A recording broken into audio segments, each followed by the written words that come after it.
com o Cristiano Ronaldo dos jornalistas brasileiros, Carlos Cereto, nosso galã, que está ao vivo na redação da Globo em São Paulo. Você prefere o Basílio dos comentaristas ou o Cristiano Ronaldo dos comentaristas, Cereto? Bem-vindo à redação.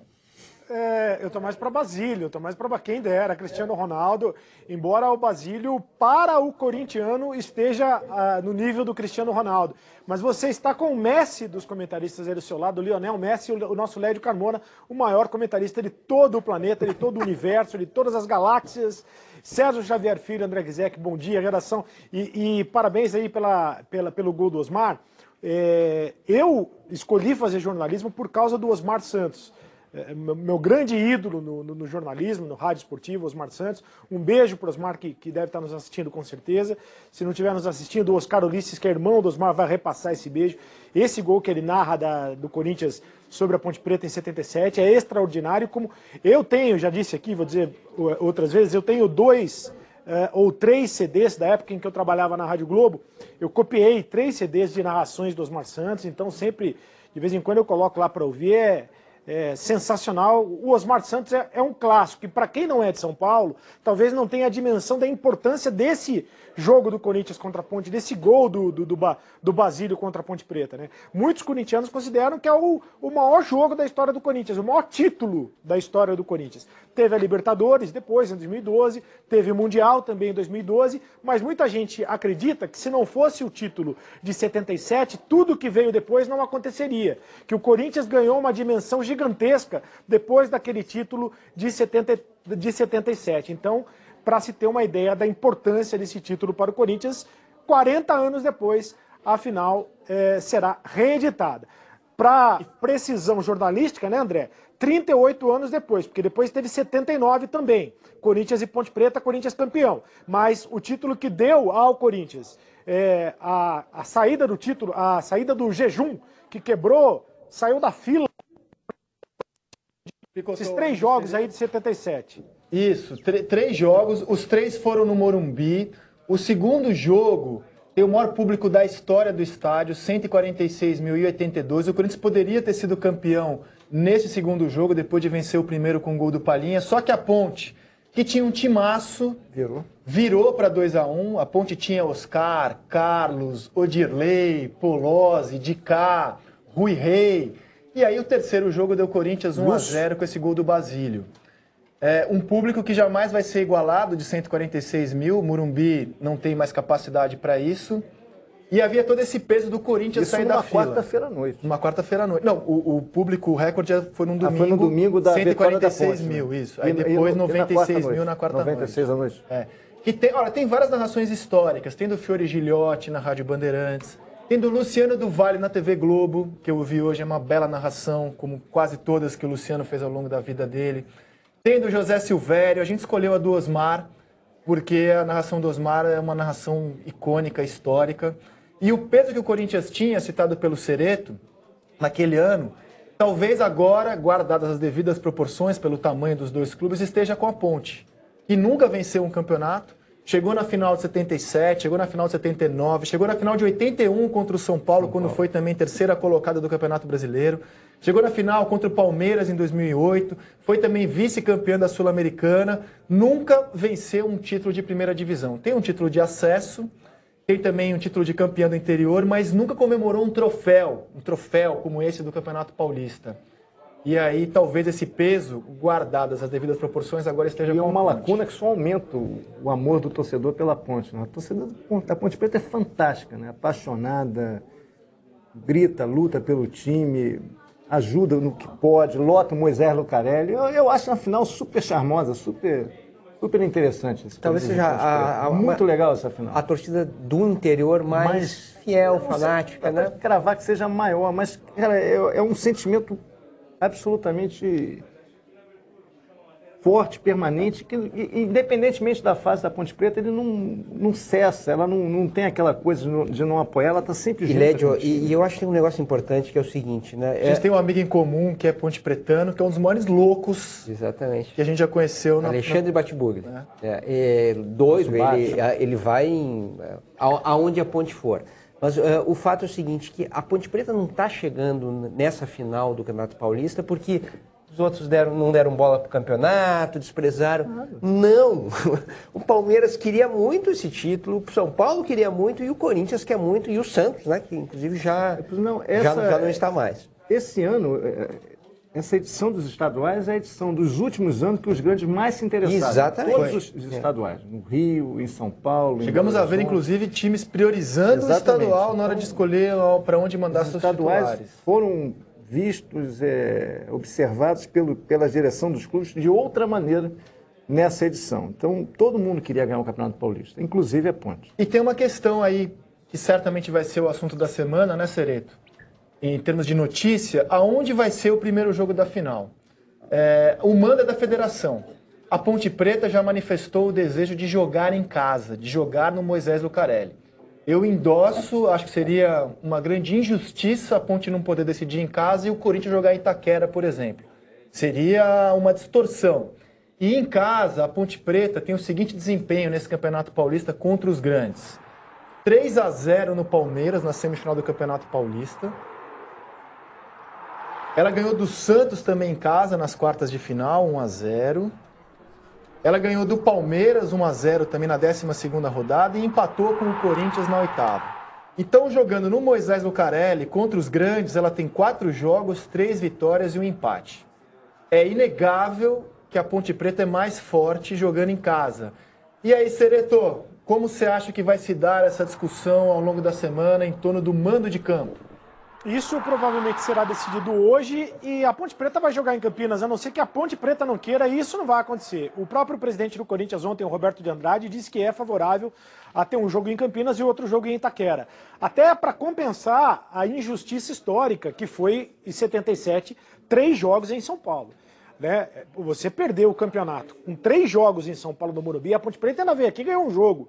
Era muito difícil, o Corinthians venceu a Ponte Preta. Então, a Ponte Preta tem mais do que o direito de jogar uma partida em Campinas. A Ponte Preta, a última vez que decidiu o Campeonato Paulista foi em 2008 contra o Palmeiras, jogou uma partida em Campinas e jogou uma partida no antigo Palestra Itália.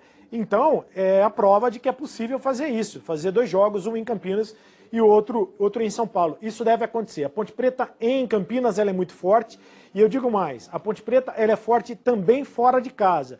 Esse time da Ponte Preta ele joga do mesmo jeito, dentro ou fora de casa. Aliás, Ponte Preta e Corinthians são 2 equipes que jogam de maneira muito parecida. E acho que vai ter um equilíbrio muito grande nessa decisão de Campeonato Paulista, André. Então, já que o senhor não foge da raia, vamos acionar aqui o nosso favoritômetro. Coloca na tela, diretor, o nosso favoritômetro. De 0 a 100, Carlos Cereto, como está o favoritismo dessa final, na sua opinião? De 0 a 100. A gente larga de 50 a 50 porque ninguém votou ainda. Faremos aqui a média. Para mim, 50 a 50. Não tem favoritismo. Não há favoritismo. Não tem favoritismo. A Ponte Preta é muito forte em Campinas. A Ponte Preta é muito forte em Campinas, o Corinthians é forte em Itaquera. Não tem favoritismo. Antes do primeiro jogo, claro, né? Acompanhe o relator. Sérgio Xavier. 60 Corinthians. Camisa e o Corinthians, quando é atacado, fica muito confortável. Então, eu acho que o comportamento do jogo de Campinas é mais fácil para o Corinthians se portar em Campinas do que para o Palmeiras e o São Paulo, por exemplo. Corinthians, beleza, quer atacar? Legal. Quer ficar com a bola? Mas a fome, fica tranquilo. A fome da macaca nesse ano não equilibra isso aí um pouco mais? Acho que o Corinthians também tem fome, viu? Deixa ele votar, rapaz, no favorito. Não, tá certo. Nossa equipe fará a premissa não é essa? Nossa equipe fará a conta aqui. Mas então. eu não ouvi o teu. Tá bom, eu ia deixar só com vocês, mas eu vou de 57 pro Corinthians, 43 pra Ponte na minha matemática. Que é pra complicar os caras pra fazer a conta, né? Legal. O famoso favoritômetro 171. Com o mesmo argumento do Serginho. Acho que esportivamente é um grande equilíbrio, mas é um time de camisa indiscutivelmente maior, vai decidir em casa. Não acho. Vamos aguardar. Na teoria, né? Na teoria, o Grêmio também... O jogo acabou. Claro, o Grêmio era favorito sobre o Novo Hamburgo, na teoria também. É só lembrar... O Palmeiras era favorito na teoria contra a Ponte. Diga lá, Cereto. É isso que eu ia dizer, exatamente isso. Se a gente fizesse o favoritômetro antes do Palmeiras e Ponte Preta, certamente a balança ia pender para o lado do Palmeiras. Ia pender muito para o lado do Palmeiras. Né? Que deveria ganhar tudo que disputasse esse ano. Deveria. Eu disse isso daqui.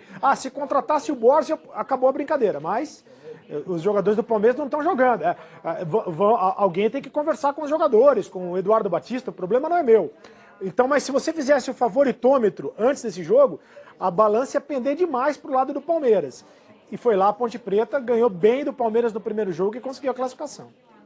E aqui no nosso Twitter, o Paulo Gomes e muitos outros perguntam ou esperam que não haja um novo Rui Rei. Mostrar o tweet aqui do Paulo Gomes. Eu fiz várias reportagens ao longo da minha carreira sobre 77, tinha só 2 anos, mas eu já entrevistei vários personagens e revi os 3 jogos. O Rui Rei foi personagem crucial desse confronto, porque no terceiro jogo ele é expulso de forma absolutamente incontestável, ele fica louco da vida no começo da partida. 10 minutos. Parte para cima do Dulcídio, que era o árbitro, xingando o juiz, e é merecidamente expulso. Acontece que dias depois do Corinthians ser campeão, ele é anunciado centroavante do Corinthians, quando eles contratam o Rui Rei. Mas nunca ficou demonstrado que havia um esquema. Só há aquele estranhamento da expulsão tola de um jogador que já era meio tantã, né, era meio polêmico, mas há essa dúvida no ar, só que nunca ficou confirmado nenhum tipo de irregularidade e etc. Quase a gente teve o Potker, né, como jogador contratado pelo Corinthians, e tem o Luca, que pertence ao Corinthians e joga na Ponte. E vai jogar. Mas, e vai jogar, tem que jogar. Jogou já Corinthians e Ponte em Campinas. E o Iago também. O Luca fez gol. Fez gol. Que Tenho bom, certeza né? que Esse negócio de emprestar o jogador, depois o jogador não pode atuar contra o time que... vai querer mostrar que o Corinthians errou em abrir mão dele, né? É o mínimo que a gente espera. Eu até acho que errou mesmo. Do Luca. Carlos Cereto, o favoritômetro do Corinthians era grande contra o São Paulo, depois da vantagem construída no duelo de ida no Morumbi 2-0. O que você nos conta, então, enquanto rodamos as imagens do empate de ontem em Itaquera, da classificação do Corinthians e da eliminação do São Paulo? Olha, André, primeiro, a Arena com mais de 43 mil pessoas, o Corinthians fez o que se imaginava, né, se defendeu bem. A defesa do Corinthians é a grande virtude desse time do Fábio Carille. E o São Paulo, eu acho que escolheu uma estratégia equivocada, né? Embora o Rogério Ceni venha novamente com a questão dos números, o Rogério está muito com essa questão dos números, né? Muito do desempenho versus resultado. Ele fala muito do desempenho, fala muito dos números, mas ele começou o jogo com 2 centroavantes, né, com o Prato e com o Gilberto, e nenhum jogador de velocidade. Então ele apostava muito que a bola chegasse nos 2 centroavantes pelo Cueva ou pelas jogadas aéreas. Teve muita jogada aérea. Só que é muito difícil você fazer gol em jogada aérea no Corinthians, né? É muito difícil. A defesa é muito bem postada com o Pablo e também com o Balbuena. O Corinthians fez o gol com o Jô no finalzinho do primeiro tempo. A vantagem já era muito grande. Aí ficou praticamente gigantesca. E no segundo tempo o Rogério Ceni fez as alterações. Aí lançou mão do Luiz Araújo, por exemplo, colocou outros jogadores, mas já não dava mais tempo. Até fez um gol. O Corinthians até tomou um gol. O Corinthians teve uma diferença em relação ao comportamento do jogo contra o Internacional. O Corinthians se defendeu menos, o Corinthians atacou também. O Corinthians também quis o jogo. Acho que o Fábio Carille vai aprendendo com o passar do tempo que atacar não é proibido, né? Então, às vezes, atacar também dá certo. E isso fez com que o Corinthians controlasse um pouco mais a bola, aí controlasse um pouco mais o jogo. Aí o cartão vermelho para o Thiago Mendes, que entrou no Léo Jabá e tomou o cartão vermelho. Então, acho que foi uma estratégia já imaginada para o Corinthians, que seria o roteiro de se defender bem e sair no contra-ataque. E, na minha avaliação, uma estratégia equivocada do Rogério Ceni, que escalou o time com 2 centroavantes, mas nenhum jogador de velocidade, sobretudo para que a bola pelos lados chegasse nos centroavantes, André. É que deu tão certo no Mineirão, né, o Gilberto com o Lucas Prato na quarta-feira, numa necessidade que o São Paulo tinha de partir para cima, e o Rogério fez essa experiência. Antes de mostrar as declarações do Rogério e do Carille, depois do jogo, ambos fizeram um balanço do trabalho deles. Eu quero só mostrar aqui, pode plugar, diretor, uma nota oficial do Criciúma, e eu não esperava atitude diferente do clube. E vou resumir. O cântico entoado por meia dúzia de torcedores é de profundo mau gosto e não condiz com o espírito desportivo que norteia o Criciúma Esporte Clube, bem como a todos os co-irmãos de Santa Catarina. As imagens em questão serão encaminhadas às autoridades competentes para apuração de responsabilidade à diretoria. Perfeito. Parabéns, Criciúma. Vamos ouvir então Rogério Ceni e Fábio Carille depois do jogo de ontem em Itaquera.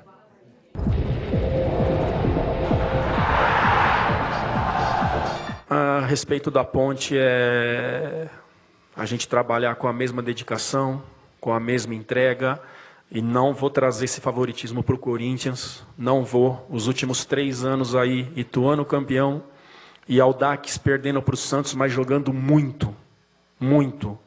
Então, 50% para cada um.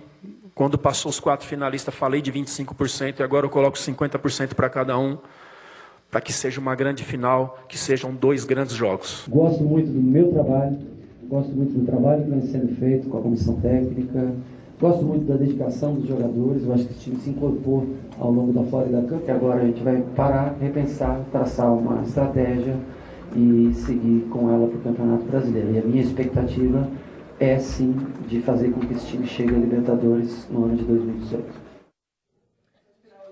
2 senadores em momentos semelhantes, né, começando a sua vida, mas em situações bem diferentes pela história que o Rogério Ceni tem no São Paulo, né, Cereto? E se fosse o contrário, o Fábio Carille, como técnico do São Paulo, já teria sido demitido. Vamos dizer a verdade aqui. O Rogério, ele se sustenta pela idolatria que ele tem como goleiro que foi do São Paulo. E não pelo trabalho que ele está fazendo no momento. Ele se apega muito aos números, à questão do desempenho, fala em números o tempo todo, até embaralha a cabeça, porque de tanto número que ele fala. Mas o resultado não acontece. Né? Tem a questão se o desempenho não combina com o resultado, uma hora a conversa fica estranha. Então uma hora tem que combinar o desempenho com o resultado. De qualquer maneira, eu acho que o Rogério está no caminho certo. Eu gosto do estilo do Rogério, da questão de querer atacar o tempo todo, de fazer um time ofensivo. Como ideia, em tese, está no caminho certo. Talvez não tenha jogadores para colocar isso em prática. Mas se fosse o Fábio Carille no lugar do Rogério Ceni, com os resultados que teve, eliminação na Copa do Brasil para o Cruzeiro e eliminação para o rival, Corinthians, na semifinal do Campeonato Paulista, certamente o Fábio Carille seria demitido. Mas aí problema do futebol brasileiro, porque são 2 clássicos, né, Cruzeiro e Corinthians, pode acontecer qualquer coisa. E até pela maneira como o Rogério quer ver o São Paulo jogar, vai demorar um tempinho para ele conseguir fazer isso. Eu acho difícil ele conseguir com esse grupo de jogadores. Não que esse grupo de jogadores não seja bom tecnicamente, até um grupo razoável para bom tecnicamente, mas o que ele quer, velocidade, marcação adiantada, o perfil desses jogadores não remete a isso. Eu acho que ele vai ter muita dificuldade para aplicar isso em sequência na temporada, com regularidade. E depende muito do Cueva, né? Quando o Cueva parou, ontem ele até jogou, mas quando ele parou, ficou aquele tempo todo machucado, e agora ele está se recondicionando, mesmo durante os jogos, o time caiu muito de produção, né? Sem o Cueva. Acho que não é bacana, um pouco de reposição. E só um cara com a idolatria que o Rogério tem poderia cometer essa ousadia? Ter um técnico começando a carreira pensando em jogar assim? Eu acho ótimo. Se ele vai conseguir, eu não sei, mas não é algo interessante? Eu acho que todos nós já sabíamos que ele ia ter salvo-conduto durante a temporada inteira. Ele não precisa ganhar título esse ano para manter o emprego. Ele não vai perder o emprego. Ele vai começar a ser questionado provavelmente a partir de 2018. Eu não vou questionar isso, se está certa a diretoria do São Paulo ou não, mas que era transparente isso. O Rogério vai ter tempo para arrumar a vida dele no São Paulo, arrumar o time. Eu só acho que com esse grupo de jogadores, com esse perfil, não estou discutindo a qualidade técnica, vai ser difícil ele aplicar isso. Rogério Ceni falou também sobre Rodrigo Caio. Confira.